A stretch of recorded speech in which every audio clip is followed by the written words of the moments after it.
The most dangerous person in your life is not always the one who openly doubts you, it is the one who smiles, stays close, listens carefully, and quietly gets access to the future you are trying to build. That is how people lose years. Not because they were lazy. Not because they had no talent. Not because they lack potential. But because they kept giving the wrong people a front row seat to their mind, their plans, their fears, their money goals, their relationships, their next move, their unfinished vision, and their weakest moments. Look closely at your life right now. Every time you decide to change, someone tries to pull you back into who you used to be. Every time you start becoming disciplined, someone calls you boring. Every time you begin protecting your time, someone says you have changed. Every time you stop explaining yourself, someone acts offended, as if your silence is an insult. But here is the cold truth, not everyone who is upset by your boundaries is hurt by your distance. Some people are only angry because they lost access. They were comfortable when your door was always open. They were comfortable when they could interrupt your focus, question your goals, drain your energy, borrow your confidence, and leave you confused at the end of the day. They liked you when you were available. They liked you when you were predictable. They liked you when your dreams were just conversation, not construction. But the moment you begin building something real, the room changes. The faces change. The energy changes. Suddenly, people who said they wanted the best for you begin acting strange when your best starts becoming possible. And this is where most people fail. They think loyalty means unlimited access. They think history means permission. They think because someone has known them for 10 years, that person deserves to know every plan for the next 10. Wrong. The past may give someone memories with you, but it does not automatically give them keys to your future. Your future is not a public hallway. It is a private room. A strategy room. And inside that room are the things you cannot afford to have polluted: your discipline, your ambition, your emotional stability, your standards, your money vision, your next move, your quiet hunger to become more. If you let the wrong person into that room, they do not need to stop you directly. They only need to plant one sentence at the right time. Are you sure you can do that? That sounds risky. You are acting different. You think you are better than us now? And suddenly, you slow down. You second guess. You explain. You defend. You shrink.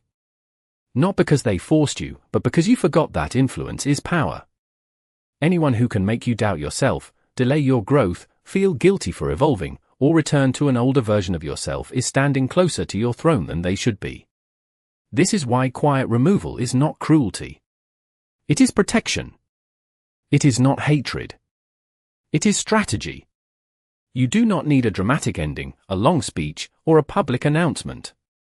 You need a locked door.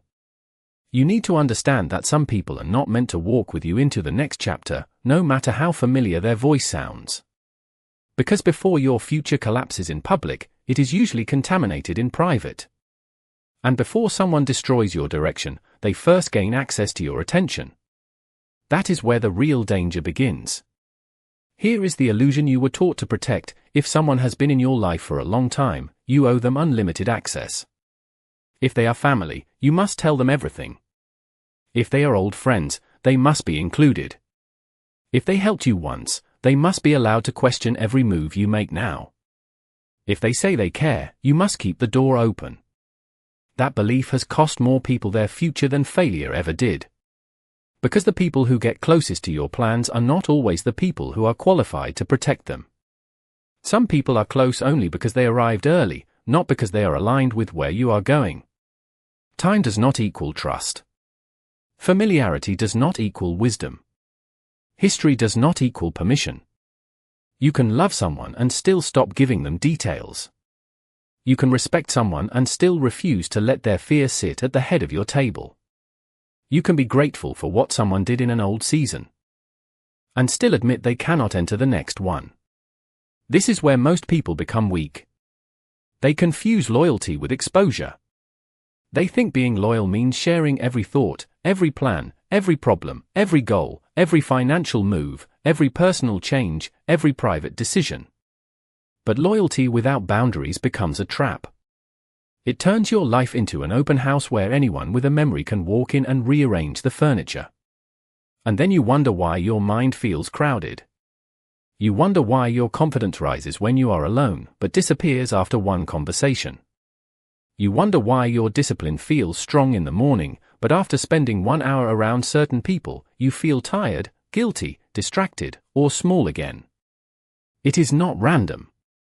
Your environment is speaking to you. The circle around you is either feeding your future or feeding your old identity. There is no neutral access. Every person close to you is either making your standards clearer or making your excuses easier. Every conversation is either sharpening your direction or filling the room with fog. This does not mean everyone is evil. Some people are simply loyal to the version of you they can understand. They do not know how to support the version of you that is becoming harder to predict, harder to control, harder to reach, harder to guilt, harder to interrupt. So they call your growth distance. They call your discipline arrogance.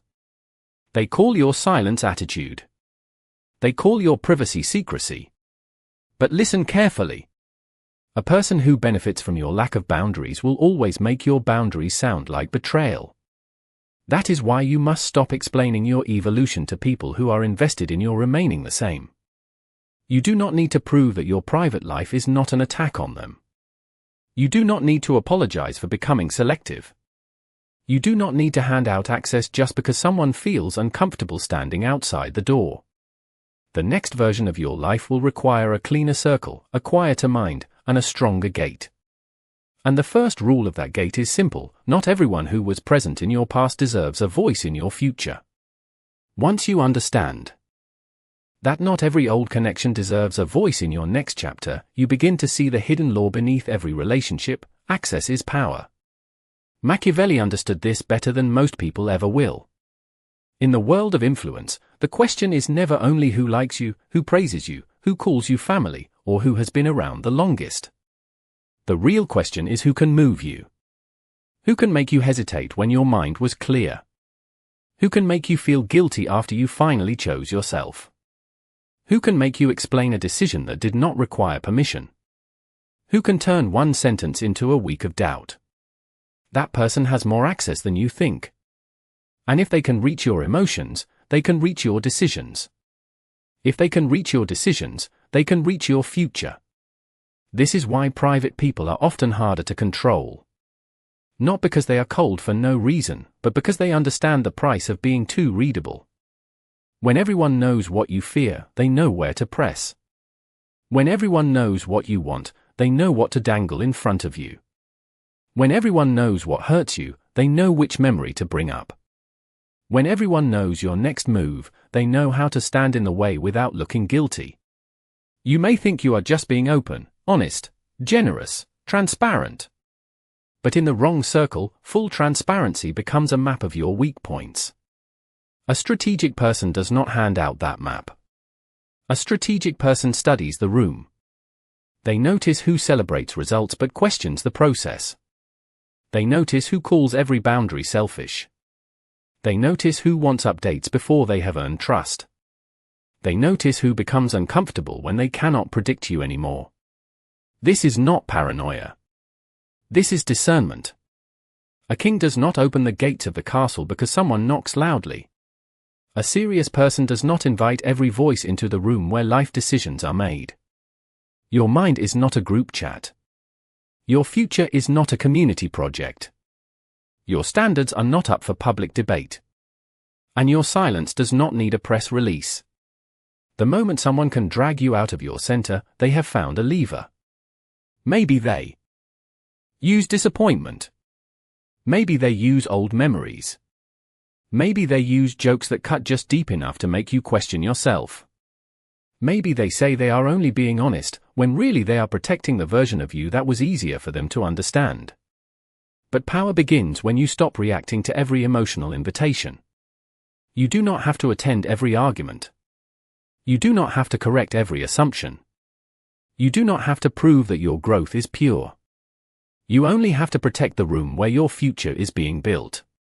Because whoever controls your emotional access controls how much energy you have left for your own life. And the next stage requires you to become harder to enter, harder to read, and harder to pull back into the noise you already outgrew. The first door you must learn to close is the door opened by the doubter. This person does not always sound negative. Sometimes they sound careful. Sometimes they sound mature. Sometimes they sound like the only adult in the room. They say things like, "Be realistic, think about how hard that is, people like us do not usually make it that far, are you sure you are not wasting your time?" And if you are not awake, you will mistake their fear for wisdom. That is how the doubter works. They do not have to stop you. They only have to make you carry their uncertainty inside your own mind. One sentence from them can turn a clear morning into a week of hesitation. You were ready to apply for the better job, start the side business, leave the small circle, raise your standards, change your schedule, save more money, train your body, rebuild your life. Then they spoke. And suddenly, your own ambition sounded dangerous. Understand this, advice from a fearful person is often just fear dressed in responsible language. The second door belongs to the comfort dealer. This person does not attack your future directly. They invite you away from it. They want you to relax every time you try to focus. They want you to spend every time you try to save. They want you to stay out late every time you try to wake up early. They make discipline feel like a punishment and distraction feel like freedom. But comfort is not always kindness. Sometimes comfort is a leash made of easy choices. The comfort dealer liked you better when you were tired, careless, available, and easy to call at any hour. They liked you when your weekends disappeared into nothing and your money leaked through small pleasures that left you empty by Monday morning. When you begin to change, their invitation becomes a test. Come on, just this once. You are doing too much. You are not fun anymore. But every time you say yes to an old pattern, you pay with a piece of your future. The third door is even more dangerous because it looks like intimacy. This is the secret collector. They ask questions with soft eyes and careful timing. They want to know what you are planning, who you are talking to, how much money you are making, what you are afraid of, what went wrong, what you are building next. At first, it feels good to be heard. It feels safe to speak. But later, you notice your private details returning to you in strange ways. A joke in front of other people. A comment when you are already stressed. A reminder of your weakest moment right when you are trying to stand taller. The secret collector does not need to create a problem. They only need to store information until it becomes useful. This is why a serious person must become selective with confession. Not every listener is a safe place. Not every curious person is concerned. Some people are not asking because they care about your future. They are asking because information gives them a seat closer to your control panel. The doubter poisons your certainty. The comfort dealer weakens your discipline. The secret collector maps your vulnerabilities. And if these three stay too close for too long, you will begin to wonder why your life feels heavy even when nothing obvious is wrong. After the first three doors, you begin to notice a pattern. The people who threaten your future do not always look dangerous. Some of them look helpless. Some of them look supportive. Some of them look like home. The fourth person is the crisis addict. Their life is always on fire, and somehow you are always expected to bring the water. They have a new emergency every week, a new emotional storm every night, a new problem that requires your attention right now. At first, you feel needed. You feel useful. You feel like being a good person means answering every call, replying to every long message, listening to every complaint, and carrying their stress as if it were your assignment. But over time, you start paying with your focus. Your morning routine gets interrupted. Your work suffers. Your plans get pushed back. Your mind becomes crowded with problems that are not even yours. And the cold truth is this: a person does not have to destroy your dream to harm your future. They only have to keep you too emotionally exhausted to build it. The fifth person is the jealous supporter. This one is harder to see because they know how to clap in public. They say they are proud of you. They like the post. They smile when other people are watching. But when the room gets quiet, their energy changes. They ask questions with a strange edge. They minimize your progress. They turn your wins into luck. You get a promotion, and they say, "Must be nice." You start saving money, and they say, "Do not forget where you came from." You improve your body, your mind, your standards, your life, and somehow they make your discipline feel like an accusation. They supported you when you were struggling because your struggle did not challenge their identity. But your growth does. Some people can love you when you are below them, but become uncomfortable when you start standing beside them, and even more uncomfortable when you start moving ahead. Pay attention to who celebrates your potential but gets quiet around your results. Pay attention to who encourages the dream but resents the evidence. The sixth person is the nostalgia keeper. This person does not attack your future by criticizing it. They attack it by constantly dragging you back into who you used to be. They bring up old mistakes, old habits, old stories, old versions of you that you worked hard to outgrow. They remind you of the reckless season, the broke season, the insecure season, the version of you that did not have discipline, standards, or direction. And they do it with a smile, as if they are only joking, as if. The past is a harmless photograph on the wall. But sometimes a joke is a rope. Sometimes memory becomes a cage. The nostalgia keeper needs you to stay familiar because your evolution makes them lose their role in your life. They knew how to talk to the old you. They knew how to tempt the old you. They knew how to predict the old you. But the new you creates discomfort because the new you has doors, rules, silence, and distance. Never let someone use your history as a leash. You can honor where you came from without living there. You can remember the old version of yourself without handing that version the steering wheel. The crisis addict drains your energy. The jealous supporter stains your confidence. The nostalgia keeper chains your identity to a room you already left. And if you keep all three close, you will not lose your future all at once. You will lose it slowly, through distraction, guilt, comparison, and the quiet pressure to remain understandable to people who never intended to grow with you. Then come the final four, and these are the ones many people excuse for years because their damage hides behind closeness, need, guilt, and habit. The seventh person is the entitled taker. This person does not ask for your time, your money, your attention, your patience, or your help as a gift. They act as if it is owed. They call you only when they need something, but somehow make you feel guilty for noticing the pattern. They borrow your energy and return nothing. They expect favors but disappear when you need support. They turn your kindness into a subscription they never agreed to pay for. And if you finally say no, they do not reflect. They act offended. That is how you know it was never gratitude. It was access. The entitled taker is dangerous because they drain your resources while convincing you that having boundaries makes you selfish. But your life is not a free storage unit for other people's problems. Your future needs capital, time, sleep, focus, and emotional space. If someone keeps taking from the foundation, do not be surprised when the building never rises. The eighth person is the invisible competitor. This person is not openly against you. They are too careful for that. They watch. They compare. They measure their life against yours in silence. When you lose, they sound strangely calm. When you win, they become quiet, distant, or dismissive. They do not want to be your enemy because enemies have to reveal themselves. They would rather stay close enough to monitor your progress and private enough to deny their resentment. You feel it in the room. The compliment that feels cold. The question that sounds like a test. The sudden change in tone when someone else praises you.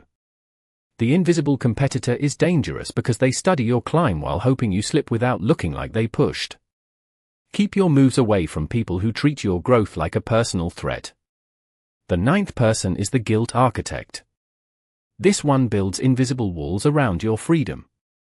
They know which words make you second-guess yourself. After everything I have done for you.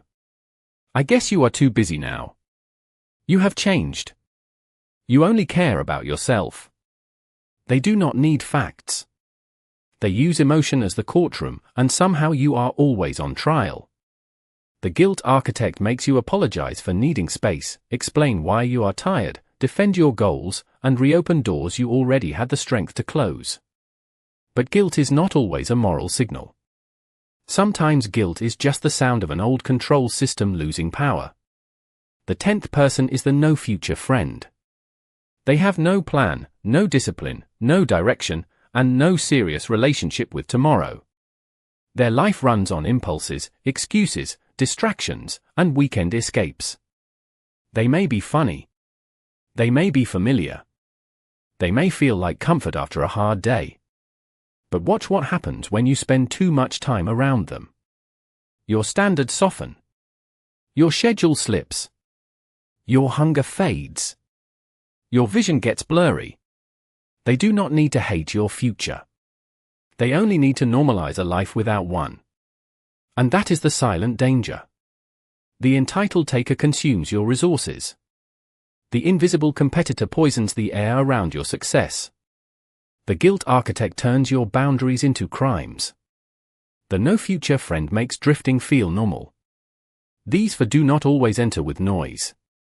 They enter through loyalty, pity, comparison, and comfort. And once they are inside, your strategy room no longer belongs to you. Now that you can name the people who weaken your future, the next move is where your power is tested. Most people fail here because they become emotional. They discover who has been draining them, doubting them, competing with them, collecting their secrets, or pulling them backward, and their first instinct is to announce the ending. They want to confront. They want to explain. They want to make the other person understand the damage. They want one final conversation where everything becomes clear and justice finally feels balanced. But that is the old version of you still asking for permission to leave. A person who is truly done does not need the room to agree. This is the turning point. You do not remove people from your future with anger. You remove them with structure. You stop opening doors that were never protected. You stop giving updates to people who turned your plans into pressure. You stop seeking advice from people whose lives you would not trade places with. You stop reacting instantly to messages that only exist to pull you into noise. You stop making your availability look like love. You stop treating guilt as a command. The powerful move is not to burn every bridge. Sometimes the powerful move is to stop giving directions across it. You answer slower. You share less. You become harder to interrupt. You stop offering emotional reports about every decision. You stop explaining why you are focused, why you are quiet, why you are saving money, why you are leaving early, why you are not joining every plan, why you are not the same person they remember. Let them wonder. Wonder is cleaner than argument. Silence is cleaner than defense. Distance is cleaner than drama. If someone was depending on your lack of boundaries, your new discipline will feel like disrespect to them. That is not your emergency. That is the sound of the gate closing. You do not have to block everyone. You do not have to disappear from the world. You simply redesign access. Some people get your kindness, but not your plans. Some people get polite conversation, but not your vulnerability. Some people get your respect, but not your time. Some people get memories, but not a position in your next chapter. This is how you protect the strategy room. You do not let every familiar voice sit at the table. You do not let every emotional demand become a meeting. You do not let every old connection vote on your new identity. A serious future requires quiet decisions that weak people will misunderstand. And that is fine. You are not building a life that can be approved by everyone who benefited from your confusion. You are building a life with locked doors, clean lines, and fewer hands on the steering wheel. The moment you stop asking toxic access to understand your boundaries, you become free. Not loud. Not cruel. Free. And from that place, something changes. People who used to read you easily start guessing. People who used to pull you back start losing their grip. People who used to enter without knocking find the door closed. That is not revenge. That is ownership. And once the gate closes, the first thing you feel is not victory. It is silence. A strange silence. The kind that feels uncomfortable because your nervous system is used to being interrupted, questioned, pulled, blamed, updated, corrected, and emotionally summoned. For a while, your mind may search for the old noise. You may wonder if you are being too cold. You may feel the old reflex to explain yourself, to soften the distance, to send one more message, to prove you are still a good person. But stay still. That discomfort is not a sign that you are wrong. It is the feeling of your life returning to your own hands.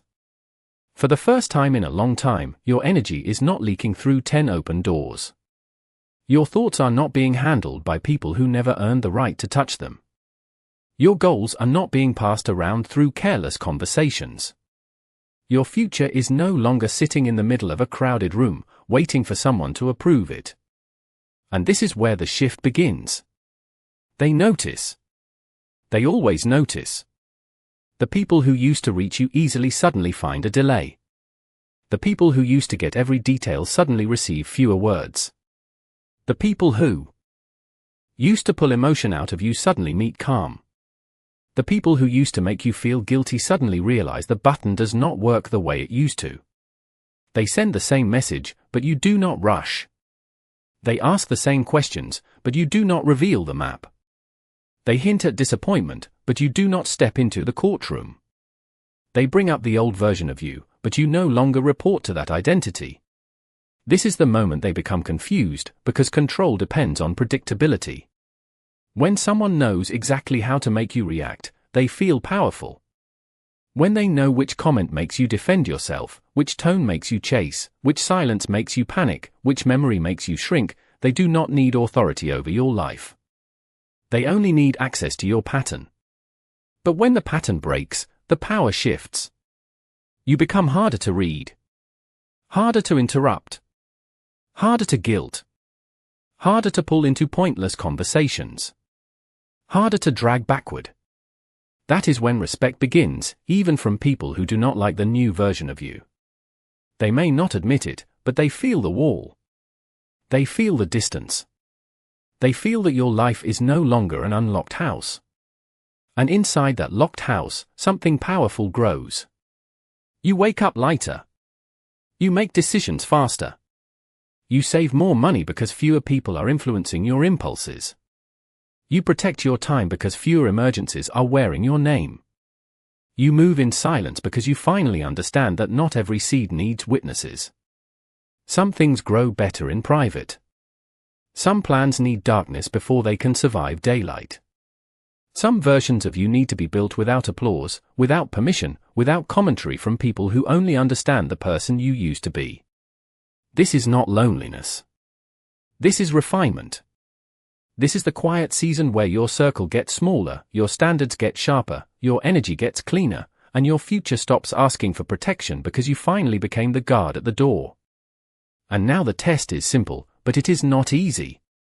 For the next 14 days, treat your life like a strategy room with a locked door. Choose the 3 people who weaken your focus the most, not the people you hate, not the people you want to punish, but the people who leave your mind heavier every time they get access to you. Watch who makes you doubt clean decisions. Watch who pulls you into conversations that steal hours and give nothing back. Watch who makes your boundaries feel cruel. Watch who turns your growth into an argument, your silence into an insult, your privacy into a mystery they think they deserve to solve. Then do the powerful thing. Say less. Reveal less. Respond slower. Stop explaining the new rules of your life to people who benefited from the old ones. For 14 days, do not share the plan before it has roots. Do not ask for advice from someone whose life you would not want to inherit. Do not let one emotional message break your schedule. Do not let nostalgia reopen a door that wisdom already closed. Do not confuse loneliness with loss. Sometimes the quiet after distance is not emptiness. It is space. Space for your discipline to breathe. Space for your money to stay in your hands. Space for your mornings to belong to you. Space for your standards to rise without being mocked back down. Space for the future version of you to finally enter without stepping over everyone else's noise. This is where the old version of you ends quietly. Not with an announcement. Not with a dramatic goodbye. Not with a speech that tries to make everyone understand. It ends the moment you stop handing out keys to people who were never supposed to live inside your next chapter. You have already seen the pattern. The doubter poisons certainty. The comfort dealer sells weakness as relaxation. The secret collector stores your private life like a weapon of influence. The crisis addict spends your energy. The jealous supporter claps with cold hands. The nostalgia keeper ties your identity to the past. The entitled taker treats your kindness like a resource. The invisible competitor studies your progress with resentment. The guilt architect turns freedom into a trial. The no future friend makes drifting feel normal. None of them need to destroy you in one dramatic moment. They only need to stay close enough to keep touching the steering wheel. That ends now. Your future deserves a cleaner circle. Your mind deserves fewer voices. Your ambition deserves protection before it becomes visible. And your peace deserves guards, not open doors. So let people think you changed. Let them say you are distant. Let them misunderstand the silence. Let them stand outside the room they used to enter without permission. Because the next version of you cannot be built in the same crowd that kept the old version alive. You are not becoming cruel. You are becoming selective. You are not disappearing. You are returning to yourself. And the final question is this: will you keep letting people walk into your future like an unlocked room, or will you finally close the door?